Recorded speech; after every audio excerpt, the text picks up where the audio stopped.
그리고 그런 식으로 화곡동도 이거는 좀 다르지만 화곡동도 그런 차원으로 잡았었어요. 근데 이게 아까처럼 전세 사기에 관련된 물건 중에 이것도 한 명입니다. 보시는 것처럼 감정가 1억 9,400이었던 게 떨어지고 하다가 낙찰이 안 되잖아요. 그래서 다시 변경돼서 처음부터 나왔어요. 근데 이때 조건이 바뀌면서 나왔습니다. 어떻게 조건이 바뀌었냐? 일단 집부터 보시면 이렇게 깨끗한 건물들이에요. 대부분 새로 지은 것들은. 그러니까 신축 빌라 사기가 다 이런 것들이에요. 그래도 편하고 엘리베이터 있고 좋은데 이것도 하나가 아니라 몇 개가 나왔습니다. 화곡역도 앞에 있고 나쁘지 않습니다. 좋은데 평지고 화곡동이 좀 언덕백인데 여긴 평지고 다 그것도 좋은데도 불구하고 이렇게 나왔어요. 근데 이 물건을 보면 똑같이 아까랑 같은 얘기입니다. 말소 기준이 압류, 이것도 세금이라는 얘기입니다. 보통 압류 이건 세금이라고 보통 그렇게 보셔도 크게 문제는 없어요.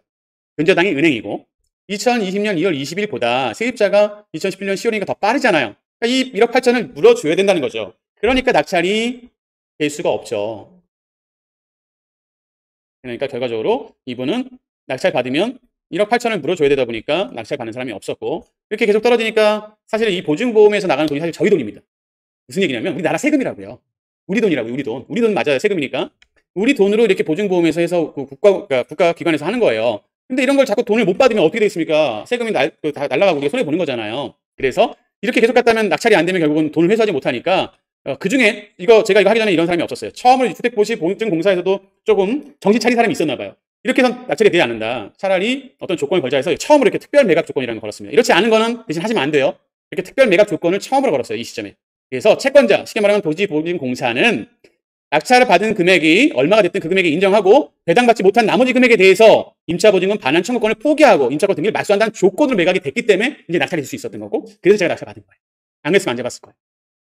다시 한번 보통은 이렇게 되어 있는 물건들이 낙찰되지 않는 이유는 말씀드렸습니다. 아닌 이유는 보증금 1억 8천을 물어줘야 되니까 내가 5천에 받으면 싸게 잡는 것처럼 생각이 들지만 5천만 원 배당 빼고 나머지 모자란 돈 나머지를 제가 물어주지 않으면 안 나간단 말이에요. 세입자가. 그러니까 못 잡죠. 1억 8천 주고 이걸 뭐하러 사냐는 거죠. 시세가 분양때 가격이 1억 9,400인데 지금 더 떨어졌을 수도 있고 그래서 안 잡아요. 그래서 어떻게 조건을 낙찰되면 이제 더 이상 책임 안 물을게요. 이 조건을 특별 매각 조건으로 처음으로 이 시점에 걸어서 옳다구나 그러면 잡아도 된다. 왜? 내가 책임질 게 없으니까. 그래서 이렇게 해서 제가 다시 떨어지고 해서 이때 1억 2,899만 9천 원에 잡았어요. 이건 좀 세빌라고 화곡동에 있는 엘리베이터 있는 건물이다 보니까 좀 더 높게 잡았겠죠? 결과적으로 물론 이제 나중에 좀 문제가 좀 있었던 것도 있고 세입자가 좀 말썽도 비우고 해서 또 세입자가 원래 없어야 되는데 이렇게 임차권이 있다는 얘기는 다시 말하면 임차권이 있다는 건 무슨 얘기냐면요. 세입자가 나갔다는 겁니다. 임차권 등기가 되어 있다는 건 세입자가 나가면서 돈을 받기 위해서 등기를 해놓는 거예요. 나 못 받았으니까 돈 주세요. 들어오지 못하게 하려고.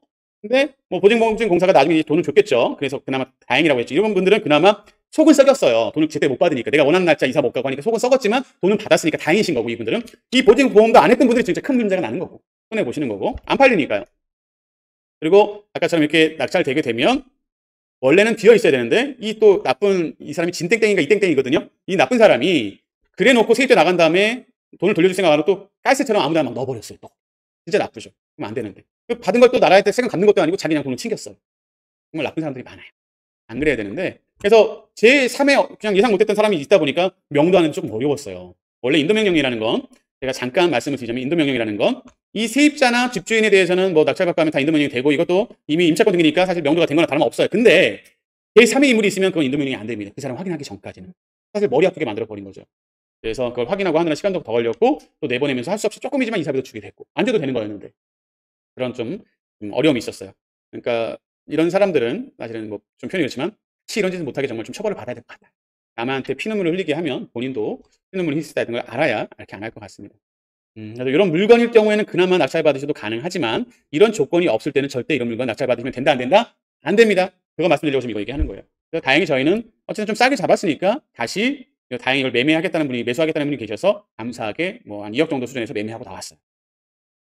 초창기에서 좀 싸게 잡을 수 있었습니다. 이게 이런 조건이 풀렸다는 걸 다른 사람이 몰랐을 때는 저는 이게 계속 보니까 알고 빨리 진행한 거고 그러니까 먼저 하고 안 하고도 차이가 있는 거죠. 저는 이 조건이 없을 때는 이 물건 들어가면 안 되지만 이걸 보고 그럼 들어가자 해서 그때 당시 몇 개를 잡았어요. 이렇게 화곡동에 몇 개 잡고 팔고 했는데 그중에 한두 개가 하필이면 이게 하도 이슈가 되다 보니까 전세도 매매도 사람들이 겁이 나서 안 들어오니까 좀 애도 먹고 있기도 합니다.